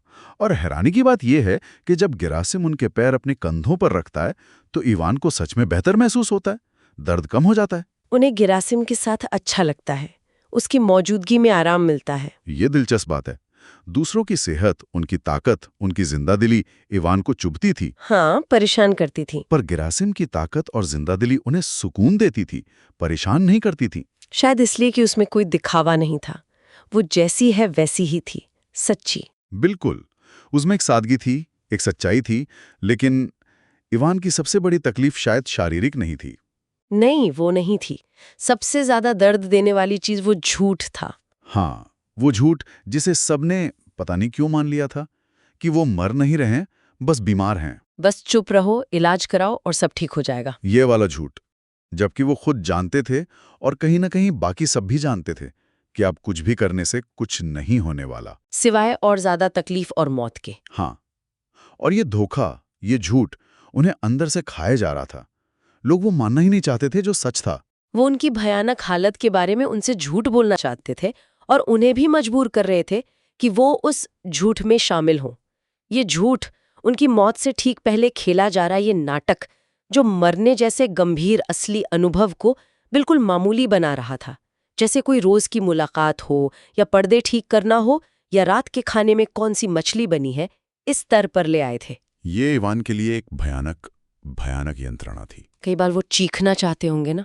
हाँ बिल्कुल, मन करता होगा कि चिल्लाकर कहें झूठ बोलना बंद करो, तुम भी जानते हो और मैं भी जानता हूं कि मैं मर रहा हूं, तो कम से कम इसके बारे में झूठ बोलना तो बंद करो। पर उनमें कभी हिम्मत नहीं हुई। नहीं, वो हिम्मत वो कभी जुटा नहीं पाए। शायद समाज का दबाव, वो दिखावा। उन्होंने ये भी महसूस किया कि कोई उनके लिए सच में वैसा महसूस नहीं करता जैसा वो चाहते थे, क्योंकि कोई उनकी हालत को समझना ही नहीं चाहता था। सिवाय गेरासिम के। हाँ, सिर्फ गेरासिम इसे पहचानता था और उन पर दया करता था। इसीलिए इवान को सिर्फ उसी के साथ आराम महसूस होता था। गेरासिम अकेला था जो झूठ नहीं बोल रहा था। उसकी हर बात, हर हरकत से लगता था कि वो समझता है कि असलियत क्या है और उसे छिपाने की जरूरत नहीं समझता। वो बस अपने दुबले पतले कमजोर हो चुके मालिक के लिए दुखी महसूस करता था। हाँ, और एक बार तो उसने सीधे कहा भी था, हम सब मरेंगे तो मैं थोड़ी सी तकलीफ क्यों ना उठाऊं। जैसे वो कह रहा हो कि मौत तो सबकी आनी है, तो एक मरते हुए आदमी की सेवा करना कोई बड़ा बोझ नहीं है। बिल्कुल। और इस झूठ के अलावा, या शायद इसी की वजह से, इवान को सबसे ज्यादा तकलीफ इस बात की थी कि कोई उन पर वैसी दया नहीं करता था जैसी वो चाहते थे। वो क्या चाहते थे? अंदर ही अंदर, हालांकि उन्हें ये मानने में शर्म आती थी, वो चाहते थे कि कोई उन पर एक बीमार बच्चे की तरह रहम करे। उन्हें सहलाए, पुचकारे, उन पर रोए। पर वो तो एक बड़े अधिकारी थे, उनकी दाढ़ी सफेद हो रही थी। हाँ, वो जानते थे कि ये नामुमकिन है, बेमानी है, पर फिर भी वो इसके लिए तरसते थे। और गेरासिम के बर्ताव में कुछ ऐसा था। हाँ, गेरासिम के रवैये में कुछ वैसा ही था जैसा वो चाहते थे, और इसीलिए उसका साथ उन्हें सुकून देता था। वो रोना चाहते थे कोई उन्हें सहलाए, उन पर आंसू बहाए, और तभी क्या होता? तभी उनके दफ्तर के साथी शेबेक आ जाते। और फिर रोने और सहलाए जाने के बजाय इवान फौरन एक गंभीर, सख्त, गहरा सा चेहरा बना लेते। और वापस वही दुनिया। हाँ, और आदत के मुताबिक कोर्ट ऑफ कैसेशन के किसी फैसले पर अपनी राय देने लगते और पूरी जिद से अपनी बात सही साबित करने लगते। ये झूठापन, उनके आसपास और उनके अपने अंदर का भी, यही उनके आखिरी दिनों को सबसे ज्यादा जहरीला बना रहा था। हाँ, ये सोचना कितना अजीब है कि कैसे समाज का बनाया हुआ ये दिखावा और इंसान की वो गहरी सच्ची ज़रूरत, इनके बीच का जो तनाव है वो मौत के इतने करीब खड़े इंसान के लिए इतना बड़ा दर्द बन सकता है। तो इवान इलिच के लिए अब ये बात जैसे शीशे की तरह साफ हो गई थी कि वो मर रहे हैं, और इस एहसास ने उन्हें एक लगातार अंधेरे में, निराशा में ढकेल दिया था। हाँ, दिल की गहराइयों में तो वो जानते थे कि वो मर रहे हैं, पर सच कहें तो इस विचार की न तो उन्हें आदत थी, न वो इसे समझ पा रहे थे। बिल्कुल अजीब था उनके लिए। बिल्कुल, वो जो तर्कशास्त्र वाली बात थी ना। हाँ, वही, क्योइनोस एक मनुष्य है, मनुष्य नश्वर है, इसलिए क्योइनोस नश्वर है। एग्जैक्टली। तो ये फॉर्मूला उन्हें क्योइनोस के लिए तो सही लगता था, किसी आम आदमी के लिए, पर अपने लिए नहीं, बिल्कुल नहीं। हाँ, उनके लिए क्योइनोस कोई भी आम इंसान, उसका मरना ठीक था, पर वो थोड़े ही क्योइनोस थे। वो तो सबसे अलग थे, वो खास थे। अरे वो तो छोटे वान्या थे, जिनकी माँ थी, पापा थे, भाई, वो खिलौने, कोचवान, नर्स, बचपन की, जवानी की कितने सारी खुशियां, कितने दुख जुड़े थे उनसे। सही बात है। और वो क्योइनोस बेचारा, उसे क्या पता होगा उस धारीदार चमड़े की गेंद की गंध का, जिसे वान्या इतना पसंद करते थे। हाँ, और क्या क्योस ने कभी अपनी माँ का हाथ वैसे चूमा था? या वो स्कूल में पेस्ट्री खराब होने पर वो जो हंगामा करते थे? बिल्कुल नहीं। क्या क्यूस को वैसा प्यार हुआ था? और सबसे अहम, क्या क्यूस वैसे अदालत की अध्यक्षता कर सकता था जैसे वो करते थे? नहीं, सवाल ही नहीं उठता। तो उनके अंदर से यही आवाज आती थी, हाँ भाई, क्यूस नश्वर था और उसका मरना ठीक था, लेकिन मैं, छोटा वान्या, इवान एलिच, मेरे सारे विचार, मेरी भावनाएं, मेरा मामला बिल्कुल अलग है, ये हो ही नहीं सकता कि मुझे मरना पड़े, ये तो बहुत ही भयानक होगा। और वो पूरी कोशिश करते थे इस विचार को दूर हटाने की, सोचते थे कि ये गलत है, ये एक बीमार सोच है, इसे हटाकर कुछ अच्छे सेहतमंद विचार लाने चाहिए। पर होता क्या था कि वो विचार नहीं, सिर्फ विचार नहीं, बल्कि जैसे वो असलियत खुद ही आकर उनके सामने खड़ी हो जाती थी, बार बार। तो उन्होंने फिर वो पुरानी तरकीबें आजमाई जिनसे पहले मौत का ख्याल छिप जाता था। हाँ, वही अपने अदालती काम को याद करना, जैसे बिना शक के अदालत जाना, सहकर्मियों से बात करना, अपनी कुर्सी पर बैठना, बिल्कुल वैसे ही जैसे हमेशा करते थे। कार्रवाई शुरू करते थे। हाँ, और फिर अचानक बीच में ही उनके वो बगल वाला दर्द वो अपना काम शुरू कर देता था। और ध्यान हटाने की कोशिश बेकार। बिल्कुल बेकार। वो चीज, शायद मौत या वो दर्द की हकीकत, वो आकर सामने खड़ी हो जाती, उन्हें देखती और इवान जैसे पत्थर बन जाते थे, आंखों की रोशनी बुझ जाती थी। और कमाल की बात ये थी कि उनके सहकर्मी, उनके नीचे काम करने वाले, वो सब हैरानी और दुख से देखते कि कैसे वो इतने प्रतिभाशाली, इतने सूक्ष्म जज अब कंफ्यूज हो रहे हैं, गलतियां कर रहे हैं। हाँ, बड़ा अजीब रहा होगा उनके लिए भी। वो किसी तरह बस बैठक खत्म करके घर लौटते थे और मन में ये दुखद एहसास होता था कि अब उनका काम, जो हमेशा एक ढाल जैसा था, वो भी उन्हें उससे नहीं बचा पा रहा। और सबसे बुरी बात तो ये थी कि वो उनका ध्यान अपनी तरफ इसलिए नहीं खींचता था कि वो कुछ करें, कुछ बदलें। नहीं, बल्कि सिर्फ इसलिए कि वो उसे देखें। हाँ। सीधा उसकी आंखों में देखें और बिना कुछ किए बस वो अकथनीय पीड़ा सहते रहें। कितनी भयानक लाचारी है ये। बिल्कुल। तो इस स्थिति से बचने के लिए इवान इलिच ने क्या किया? नई सांत्वनाएं ढूंढी। अच्छा। जैसे घर में नए पर्दे लगवा लिए। हाँ, पर्दे। हाँ, कुछ देर के लिए लगा भी कि शायद ये चीजें बचा लेंगी, छुपा लेंगी, लेकिन फिर वो पर्दे भी जैसे टूट गए या पारदर्शी हो गए, मानो वो उनमें से भी घुस गया हो और अब कुछ भी उसे छिपा नहीं सकता था। बाप रे। वो अपने सजाए हुए ड्राइंग रूम में जाते थे, वही कमरा जहां वो गिरे थे। ओहो, हाँ। और जिसके लिए ये सोचना भी कितना कड़वा और हास्यास्पद लगता था उन्हें, बाद में उन्होंने अपनी जान कुर्बान कर दी थी, क्योंकि उन्हें लगता था कि बीमारी उसी चोट से शुरू हुई थी। हाँ। तो वहां जाकर वो देखते कि पॉलिश की हुई मेज पर खरोंच आ गई है। वजह ढूंढते तो पता चलता कि एल्बम का कोना मुड़ गया है। फिर उस महंगे एल्बम को उठाते होंगे जिसे उन्होंने बड़े प्यार से सजाया था। बिल्कुल। और अपनी बेटी और उसके दोस्तों की लापरवाही पर गुस्सा होते थे। फिर उन्हें शायद ये विचार आता होगा कि इन सब चीजों को उठा के कहीं और रख दें।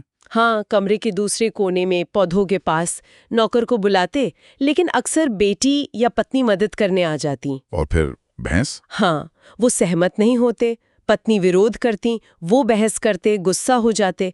लेकिन उस वक्त ये सब ठीक लगता था, क्योंकि तब वो उसके बारे में नहीं सोच रहे होते थे, वो जैसे अदृश्य हो जाता था। मगर ये राहत भी ज्यादा देर नहीं टिकती होगी। बिल्कुल नहीं। जैसे ही वो खुद कुछ हटाने लगते तो उनकी पत्नी कहती, अरे नौकरों को करने दो, तुम फिर से खुद को चोट पहुंचा लोगे। और बस अचानक वो जैसे पर्दे के पार से चमकता और वो उसे देख लेते। अरे ये तो वही बैठा है, पहले की तरह वैसे ही कुतर रहा है। और फिर वो उसे भूल नहीं पाते थे। साफ दिखने लगता था वो। हाँ, एकदम साफ, जैसे फूलों के पीछे से उन्हें घूर रहा हो। उनके मन में फिर सवाल उठते होंगे, ये सब किस लिए? हाँ, क्या ये सच है कि मैंने उस पर्दे के पीछे, उस सजावट के पीछे अपनी जान गंवा दी, जैसे कोई सिपाही किसी किले पर हमला करते हुए मरता है? क्या ये मुमकिन है? कितना भयानक और कितना मूर्खतापूर्ण। ये सोचना ही भयानक है। वो खुद से कहते ये सच नहीं हो सकता, ये नहीं हो सकता, लेकिन ये है। और फिर वो भागकर अपनी स्टडी में जाते होंगे, लेट जाते होंगे। और फिर से उसके साथ अकेले, आमने सामने। और अब उसका कुछ नहीं किया जा सकता था, सिवाय उसे देखने और अंदर ही अंदर कांपने के। अध्याय 8। तो सुबह हो गई है इवान इलिच के लिए, लेकिन ये कोई नई सुबह तो है नहीं। वही दर्द, वही तकलीफ जो चलती आ रही है। हाँ। गिरासिम चला गया है, शायद उसकी वजह से कुछ आराम मिलता था उसे। अब वो नौकर पीटर आ गया है, जो बस अपना काम कर रहा है ना। हाँ, बस नियमों के हिसाब से चाय पूछेगा, सोफे पर जाने को कहेगा, कमरा साफ करने की बात करेगा। और इवान को ये सब कैसा लगता है? बिल्कुल बनावटी, एक झूठ जैसा। बिल्कुल, उसे लगता है जैसे वो खुद ही कोई गंदगी है या कोई अड़चन जिसे बस हटाना है। और ये जो झूठ वाली फीलिंग है ना, ये पूरे चैप्टर में रहती है। वो दवा लेता है, पर जानता है कि कोई फायदा नहीं होने वाला। हाँ, उसे पता है। ये भी एक धोखा ही है। उसका दर्द वो सिर्फ जिस्मानी नहीं है, मतलब दिमागी ज्यादा है। वो अकेलेपन से डरता है, पर दूसरों के साथ उसे और भी बुरा लगता है। हाँ, ये बहुत अजीब कश्मकश है। और फिर वो डॉक्टर आता है, वो भी तो एक रस्मी है। बिल्कुल, एक और दिखावा। डॉक्टर ऐसे दिखाता है जैसे अरे सब ठीक हो जाएगा, खुश मिजाज रहने की कोशिश। पर इवान को तो पता है, वो ये सब झूठ पहचानता है। हाँ, वो पूरी जांच, नब्ज देखना, आला लगाना, इवान को ये सब एक तमाशा लगता है, जैसे वो वकीलों के झूठे भाषण सुनता था ना। अच्छा। उसे पता है कि असलियत, मतलब मौत का जो डर है, वो इन सब चीजों से कहीं ज्यादा भयानक है। पर डॉक्टर हो या कोई और, कोई इस पर बात ही नहीं करना चाहता। बात टालते रहते हैं सब। और फिर पत्नी आती है, प्रस्कोविया फेदोरोवना। उसका रवैया भी हाँ, वैसा ही बनावटी। उल्टे इवान पर ही इल्जाम लगाती है कि तुम दवा ठीक से नहीं लेते, तुम लेट से गलत तरीके से हो। बिल्कुल अपनी चिंता जताती है। पर इवान को लगता है ये सब चिंता ये उसके अपने लिए है, इवान के लिए नहीं। हाँ, वो कहती भी तो है कि उसने एक मशहूर विशेषज्ञ को अपने लिए बुलाया है। वही तो, ये बात कितनी अजीब है। मतलब वो असल में बुला तो अपने लिए ही रही है, पर जता ऐसे रही है जैसे इवान के लिए कोई बड़ा काम कर दिया हो। उसे लगता है वो बिल्कुल झूठ के जाल में फंसा हुआ है। फिर वो विशेषज्ञ भी आ जाता है। वही कहानी, जांच, गंभीर चेहरे, गुर्दे की बात, अपेंडिक्स की बात। हाँ, असल सवाल जिंदगी और मौत का वो फिर टल गया। विशेषज्ञ थोड़ी सी उम्मीद जगाता है, शायद गुर्दे की बात करके। हाँ, एक हल्की सी किरण। लेकिन वो भी टिकती नहीं। और जब वो उम्मीद टूटती है, वो सीन बड़ा मार्मिक है। प्रास्कोविया भी रो पड़ती है, पति की आंखों में वो झूठी उम्मीद देखकर। हाँ, शायद अपराध बोध से, या ये देखकर कि हालत कितनी खराब है। पर फिर भी शाम को थिएटर जाने का प्लान कैंसिल नहीं होता। ये शाम वाला हिस्सा तो और भी ज्यादा तकलीफ देता है। पत्नी तैयार होकर आती है, बेटी, उसका मंगेतर, सब सजे धजे। हाँ, जिंदगी से भरपूर। उनकी सेहत, उनकी खुशी, वो इवान की जो पीड़ा है उसके बिल्कुल उलट है। एकदम कॉन्ट्रास्ट। खासकर बेटी और उसका मंगेतर जब आते हैं, इवान को अपनी बेटी का वो युवा शरीर देखकर भी तकलीफ होती है, क्योंकि उसका अपना शरीर तो खत्म हो रहा है। उसे लगता है कि ये लोग उसकी बीमारी से, उसकी तकलीफ से, उसकी मौत से अधीर हो रहे हैं, जैसे वो उनकी खुशियों में रुकावट डाल रहा हो। और वो जो बातचीत करते हैं सारा बर्नहार्ट, उसका अभिनय। हाँ, वो ये पुरानी घिसी पिटी बातें जो हमेशा होती हैं, इवान के होते हुए ये सब कितना खाली और झूठा लगता है। बिल्कुल बेमानी। एक पल आता है जब सब एकदम चुप हो जाते हैं, इवान को घूरते हुए देखकर, जैसे डर गए हो कि कहीं ये सब बनावटीपन टूट ना जाए और सच्चाई सामने ना आ जाए। हाँ, लीजा फिर उस चुप्पी को तोड़ती है, पर वो उस अजीब माहौल को और उभार देती है। सही बात है। और फिर वो लोग चले जाते हैं थिएटर। उनके जाने के बाद इवान को थोड़ी राहत मिलती है, जैसे वो झूठ वो उनके साथ चला गया। लेकिन दर्द तो वही है। दर्द और मौत का डर, सब कुछ वैसा ही भयानक। अकेलापन फिर लौट आता है। हाँ, और वो फिर गिरासीम को बुलाने के लिए कहता है। शायद अकेला वही है जो इस दिखावे से परे कुछ सचमुच का सहारा दे सकता है। अध्याय यहीं एक तरह से उसी निराशा और दर्द के चक्कर में इवान को वापस छोड़ देता। तो आज हम बात कर रहे हैं अध्याय 9 की। देर रात का समय है ना? इवान की पत्नी अभी अभी गई है उसको अफीम लेने को कहकर। हाँ, और उसने ले भी ली है। फिर सुबह के 3 बज जाते हैं और इवान एक अजीब से, मतलब दर्द भरी बेहोशी में है। हाँ, ऐसा लग रहा है जैसे उसे और उसके दर्द को एक गहरे संकरे काले बोरे में धकेला जा रहा हो। नीचे और नीचे, लेकिन वो जैसे तले तक पहुंच ही नहीं पा रहा। ये जो एहसास है, ये अपने आप में कितना भयानक है। और ऊपर से वो दर्द भी जुड़ा हुआ है। बिल्कुल। और एक तरफ तो डर लग रहा है उसे, लेकिन दूसरी तरफ एक अजीब सी इच्छा भी है कि वो उस बोरे में गिर जाए और अंदर जाना चाहता है। हाँ, वो लड़ भी रहा है और साथ भी दे रहा है। मतलब एक अजीब कश्मकश चल रही है अंदर ही अंदर। सही बात है। और फिर एकदम से जैसे वो उस बोरे से बाहर निकलता है, गिरता है और उसको होश आता है। हाँ। और देखता क्या है कि गिरासिम वहीं बिस्तर के पास है, धीरज से बेचारा ऊँघ रहा है। और इवान के पैर उसके कंधों पर टिके हैं। बिल्कुल, वही धीमी मोमबत्ती जल रही है और वही दर्द, लगातार बना हुआ है। सब कुछ वैसा का वैसा। फिर वो गेरासिम को जाने को बोलता है। गेरासिम रुकने को कहता भी है कि मैं रुक जाता हूँ, पर इवान मना कर देता है। हाँ, उसे भेज देता है।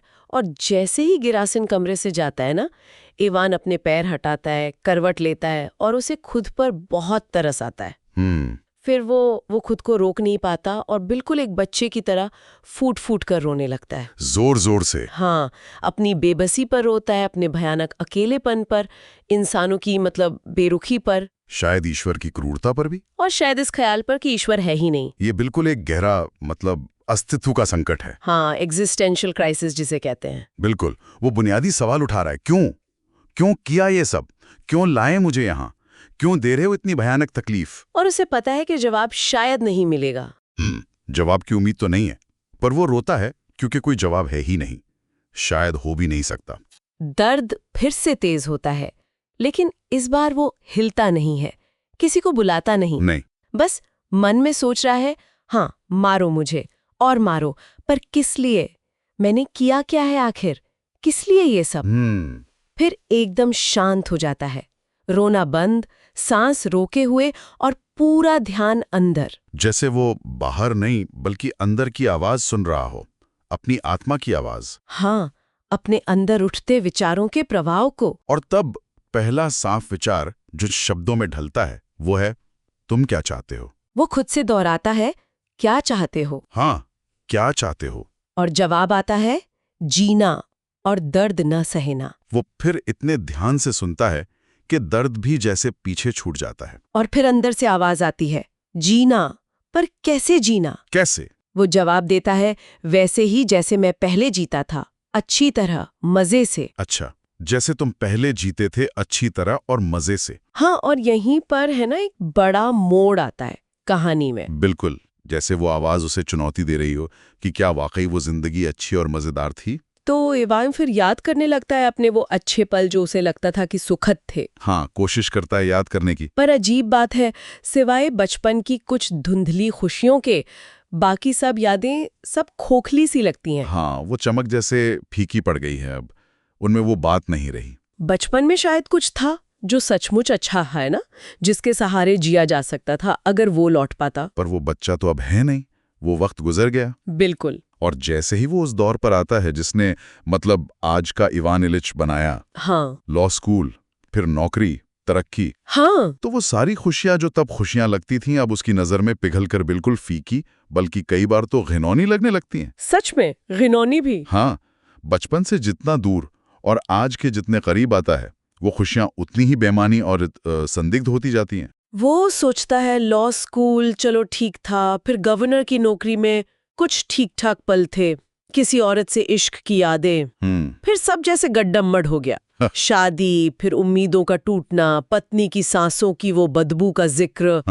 पाखंड, हाँ, वो सब कुछ जो असलियत थी। फिर वो उबाऊ सरकारी नौकरी वाली जिंदगी और पैसों की चिंता, साल 2 साल 10 20 हमेशा वही। 1 साल 2 10 20 वही ढर्रा चलता रहा। और जितना आगे बढ़ा उतना ही जैसे बेजान होता गया, जिंदगी जैसे खत्म होती गई। और तब उसे ये भयानक एहसास होता है कि लगता है मैं तो नीचे गिर रहा था जबकि मैं समझ रहा था कि मैं ऊपर जा रहा हूँ। ये बहुत बड़ा रियलाइजेशन है, बहुत गहरा। हाँ, यही सच था। समाज की नजर में ऊपर जा रहा था, पर उसी रफ्तार से जिंदगी मुझसे दूर जा रही थी, हाथ से फिसल रही थी। और अब सब खत्म, बस मौत है। सोचिए जरा, ये कितना डरावना ख्याल है। बहुत। वो पूछता है, तो क्या मतलब है इस सब का?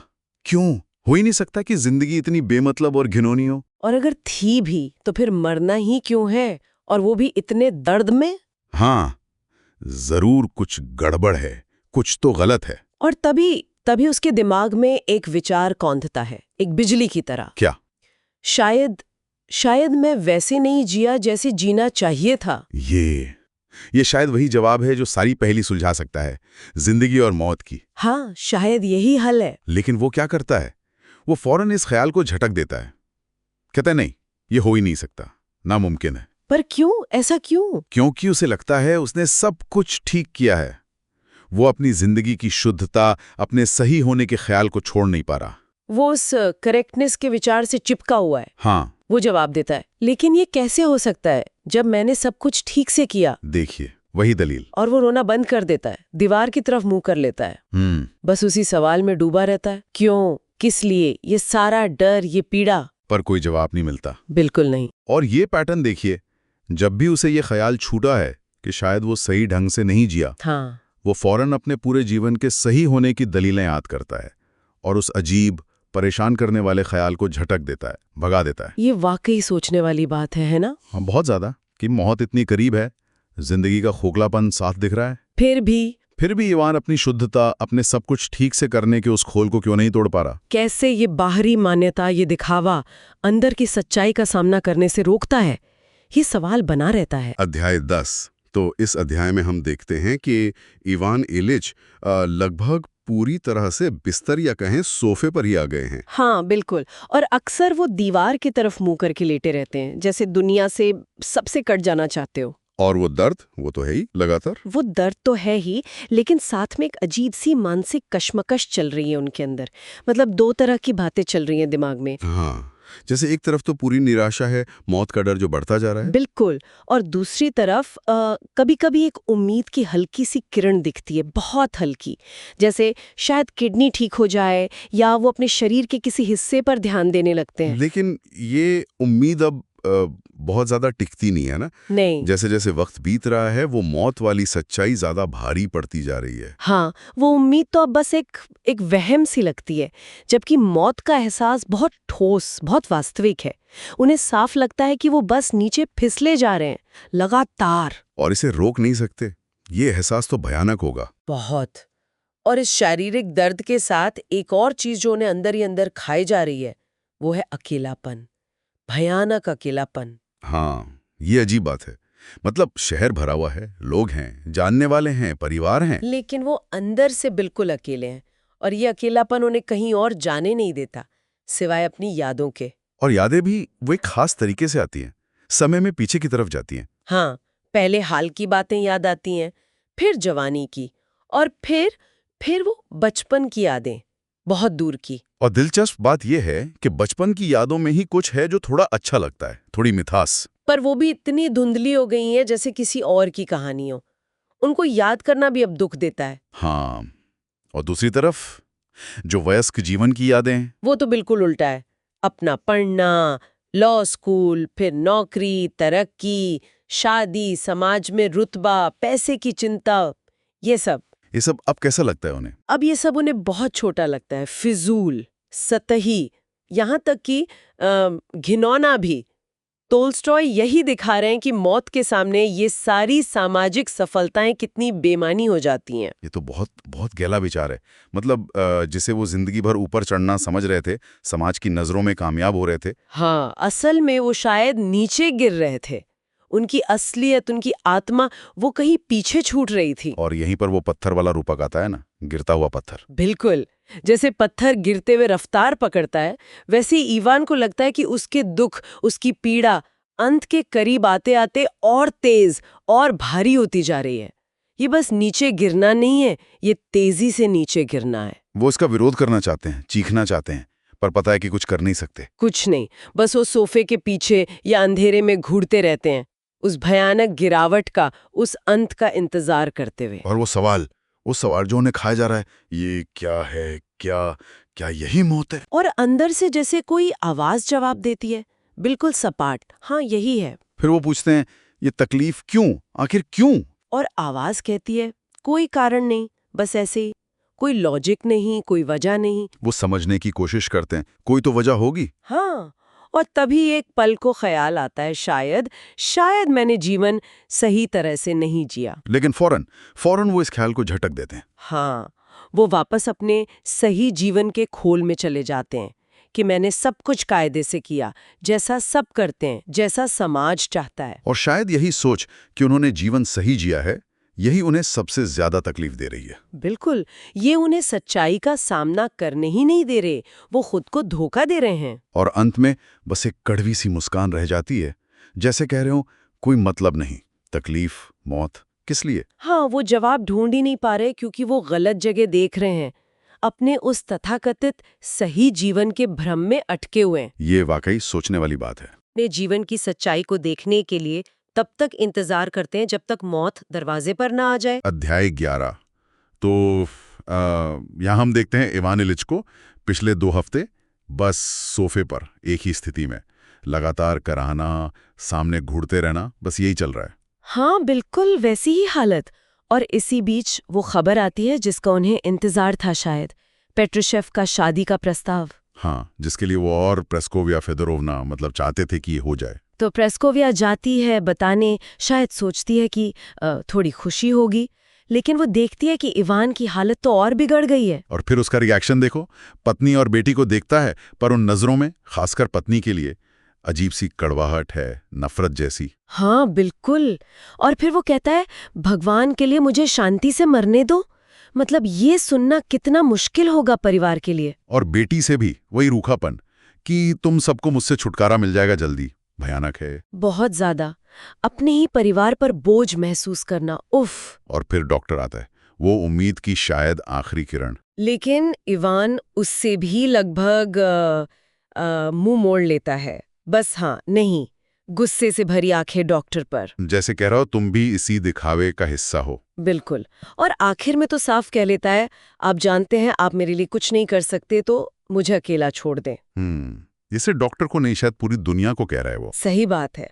और डॉक्टर भी बाहर आकर प्रास्कोविया को वही कहता है जो इवान अंदर महसूस कर रहा है, कि मामला बहुत गंभीर है। हाँ, कहता है कि बस अफीम ही अब दर्द कम कर सकती है।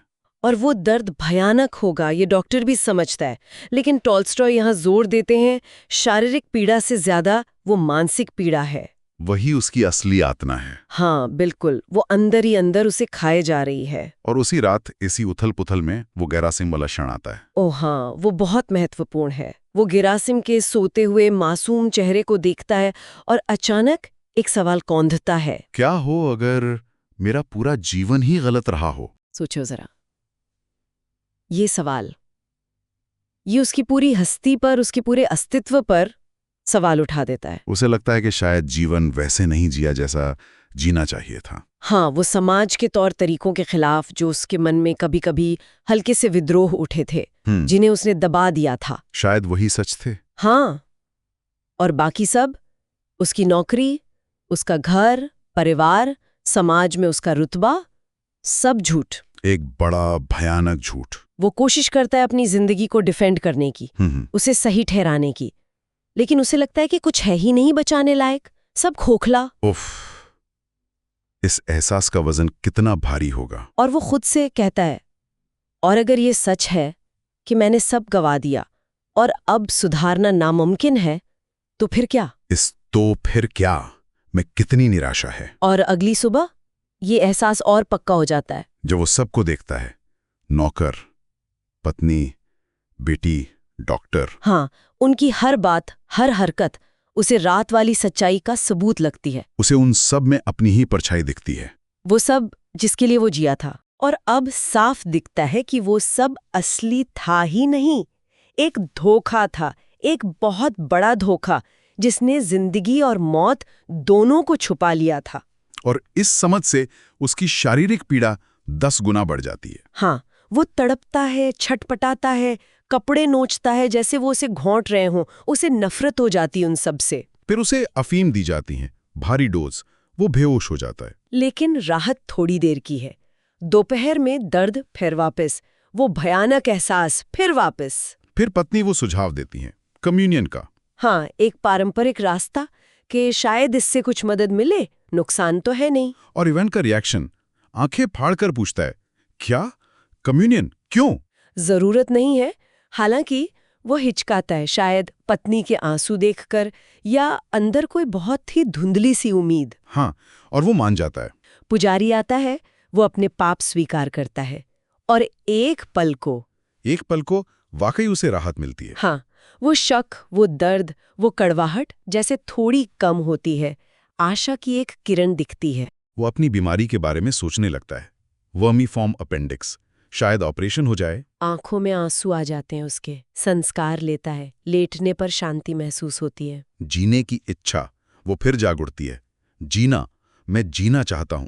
मगर ये राहत कितनी देर टिकती है? जैसे ही पत्नी आती है बधाई देने, वो बिना देखे बस हाँ कहता है और उसी पल सब टूट जाता है। हाँ, पत्नी की पोशाक उसका चेहरा, आवाज, सब मिलकर फिर वही चीखतीली सच्चाई सामने लाते हैं। ये गलत है, सब झूठ है, धोखा है। जो तुमसे जीवन और मृत्यु दोनों को छुपा रहा है। ये ख्याल आते ही वो नफरत, वो भयानक दर्द, सब वापस। और इस बार दर्द और भी तीखा है, पीसने वाला, चुभने वाला, दम घुटने का एहसास। मौत का एहसास और भी करीब। जब उसने वो हाँ कहा था पत्नी को, उसके चेहरे का भाव भयानक था। और उसके तुरंत बाद अपनी पूरी कमजोर ताकत लगाकर वो पत्नी की आंखों में देखता है और चीखता है, दूर जाओ और मुझे अकेला छोड़ दो। शायद उस झूठी दुनिया का उसका ये आखिरी सबसे तीखा तिरस्कार था। तो इवान इलिच की कहानी के बिल्कुल आखिर में वो जो 3 दिन थे, लगातार चीख रहा था वो। हाँ, लगातार। और ऐसा महसूस हो रहा था जैसे कोई अनदेखी ताकत है, बहुत मजबूत, जो उसे एक बोरे में धकेल रही है। एक काला बोरा। हाँ, गहरा। हाँ बिल्कुल। और वो कोशिश तो कर रहा है, मतलब जबरदस्त संघर्ष है, पर उस बोरे में पूरी तरह जा भी नहीं पा रहा। और क्यों नहीं जा पा रहा था? क्या चीज रोक रही थी उसे? यही तो सबसे अजीब बात है। ये कोई बाहरी चीज नहीं थी। तुल्स्तोय लिखते हैं कि उसे रोकने वाली चीज थी उसका अपना यकीन। यकीन? किस बात का? यही कि उसने हमेशा एक सही जिंदगी जी है, एक सलीकेदार अच्छी जिंदगी। अपनी जिंदगी का यही बचाव, यही सोच उसे आगे नहीं बढ़ने दे रही थी। अच्छा, हाँ मतलब जिसे वो अपनी ताकत समझता था वही कमजोरी बन गई। बिल्कुल। और यही उसकी सबसे बड़ी तकलीफ का कारण था। वो शारीरिक दर्द से ज्यादा शायद ये मानसिक कश्मकश थी। है ना अजीब? फिर क्या हुआ? वो फंसा रहा? नहीं, फिर अचानक जैसे कोई जोरदार टक्कर हुई उसकी छाती में, बगल में। सांस लेना एकदम मुश्किल हो गया। ओह। और बस उसी पल वो उस छेद से नीचे गिर गया। नीचे? उस बोरे में? हाँ, उस बोरे के तल में कह सकते हैं। और कमाल ये कि वहां नीचे अंधेरा नहीं था, उसे रोशनी दिखाई दी। रोशनी उस तकलीफ के बाद? हाँ, ये शायद सिर्फ आंखों की रोशनी नहीं थी, मतलब ये एक तरह का ज्ञान था, सच्चाई की झलक। जैसे वो रेलगाड़ी वाला उदाहरण आता है ना कहानी में। बिल्कुल, जैसे रेलगाड़ी में लगता है हम पीछे जा रहे हैं पर असल में आगे जा रहे होते हैं। वैसा ही कुछ। भ्रम टूटा और असलियत दिखी। और तब उसके मन में क्या चल रहा था? हाँ, यहाँ एक बड़ा बदलाव आया। वो सोचता है, हाँ, ये सब ठीक नहीं था, ये जिंदगी।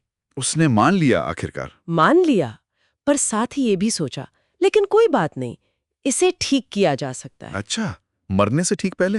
ये कैसे? हाँ, यही तो बात है। वो खुद से पूछता है, सही क्या है? और फिर चुप हो जाता है, एकदम शांत, जैसे जवाब सुन रहा हो। जैसे पहली बार सुनने को तैयार हुआ हो। बिल्कुल। और ठीक इसी वक्त कहानी में एक और चीज होती है। क्या? उसका छोटा बेटा। हाँ। वो चुपके से उसके बिस्तर के पास आता है। हाँ, वो बच्चा। और इवान का हाथ शायद अनजाने में ही उस लड़के के सिर पर गिर जाता है। और वो लड़का? वो उस हाथ को पकड़ता है, चूमता है और रोने लगता है। ओह, वो मासूमियत का पल। हाँ, और शायद यही वो स्पर्श था, वो प्यार, जिसने उसे पूरी तरह उस छेद से गुजरने में मदद की। उसी पल उसे फिर वो रोशनी दिखती है। और फिर? और उसे ये ज्ञान होता है कि हाँ, जिंदगी सही नहीं थी, पर इसे अभी भी सुधारा जा सकता है। सुधारा जा सकता है? मतलब कैसे? शायद अपने रवैये से, अपनी सोच से। और अचानक उसके मन में ना अपने बेटे और पत्नी के लिए एक गहरी हमदर्दी, एक करुणा जागती है। वो उनके बारे में सोचने लगा? हाँ, उसे महसूस हुआ कि उसका इस तरह जीना, ये तड़पना उनके लिए कितना दुखदाई है। वो सोचने लगा, मेरे मरने पर वो बेहतर होंगे। ये तो बहुत बड़ी बात सोच ली उसने। हाँ, वो माफी मांगना चाहता था, पर कह पाया सिर्फ, जाने दो। जाने दो मतलब फर्गो? हाँ, फगो, मतलब शायद वो कह रहा था, इस दर्द को जाने दो, इस दिखावे को जाने दो, मेरी जिद को जाने दो। या शायद उन्हें माफ कर दो और मुझे भी जाने दो। हो सकता है। और ये भी कि वो अब उन्हें और खुद को इस दुख से आजाद करना चाहता था, नियंत्रण छोड़ रहा था। और इसका असर हुआ? फौरन जैसे ही उसने ये सोचा या महसूस किया, वो बोझ जो उसे दबा रहा था, वो जैसे हट गया सब तरफ से। और उसे कैसा लगा? वो सोचता है, कितना अच्छा और कितना सरल। सारी जिंदगी के उलझनों के बाद आखिर में सरलता। फिर दर्द का क्या हुआ? वो तो था ना। हाँ, वो सोचता है दर्द के बारे में। हाँ, दर्द यहाँ है तो क्या, रहने दो दर्द को। मतलब अब दर्द उसे परेशान नहीं कर रहा था, उसने स्वीकार कर लिया था। और मौत का डर। वही तो, वो मौत को ढूंढ निकाय और मौत कहाँ है, पर उसे वो पुराना डर मिलता ही नहीं। डर गायब हो गया। गायब, क्योंकि मौत की जगह अब क्या थी? रोशनी। बस रोशनी। स्वीकृति आ गई, डर चला गया। और वो जोर से कहता है, तो ये बात है, क्या खुशी है? खुशी है मौत के वक्त। हाँ, उसके लिए ये सब एक पल में हुआ, एक अनंत पल कह लीजिए। लेकिन बाहर वालों के लिए? बाहर वालों के लिए उसकी ये शारीरिक पीड़ा, ये तड़प 2 घंटे और चली। उसके गले से रह रहकर आवाजें आ रही थी, शरीर कांप रहा था। ओह। फिर धीरे धीरे सब शांत होने लगा। पास में शायद कोई डॉक्टर या रिश्तेदार खड़ा था। उसने कहा, खत्म हो गया। और इवान ने ये सुना? हाँ, इवान ये शब्द सुनता है और अपने अंदर, अपनी आत्मा में दोहराता है, मौत खत्म हो गई, अब वो नहीं है। मौत खत्म हो गई, मौत नहीं। हाँ, फिर वो एक आखिरी गहरी सांस खींचता है। सांस बीच में ही अटक जाती है। हाँ के साथ उसका शरीर तन जाता है और वो मर जाता है। तो चलिए लियो टॉल्स्टॉय की किताब the death of Ivan Ilyich पर अपनी इस गहन चर्चा को अब समाप्त करते हैं। हाँ बिल्कुल। हमने इवान इलिच की कहानी पर काफी बात की। एक सफल रूसी अफसर, हाँ। ऊंचे पद पर, जी। जिसकी वो सजी सजाई जिंदगी मतलब अचानक से बिखर जाती है जब उसे पता चलता है कि उसे एक लाइलाज बीमारी है। और मौत के इतने करीब आकर उसे शायद पहली बार अपने जीवन का खोखलापन दिखता है। बिल्कुल सही।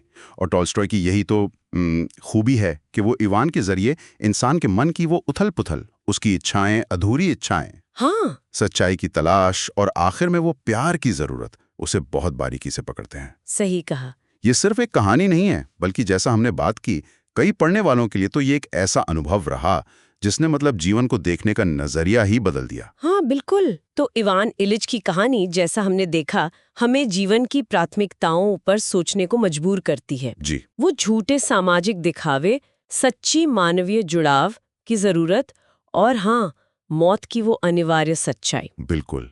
ये एक भारी किताब जरूर है, लेकिन उतनी ही जरूरी भी। सही। तो इस सफर में, इस गहरी बातचीत में हमारे साथ बने रहने के लिए सभी सुनने वालों का बहुत बहुत शुक्रिया। हाँ, आप सबका बहुत धन्यवाद। The death of Ivan Ilyich जैसे मतलब इतनी गहरी विषय पर साथ में सोचना, विचार बांटना, ये जरूरी है। हाँ, क्योंकि ये कहीं ना कहीं हम सबके जीवन से जुड़ा है ना? बिल्कुल।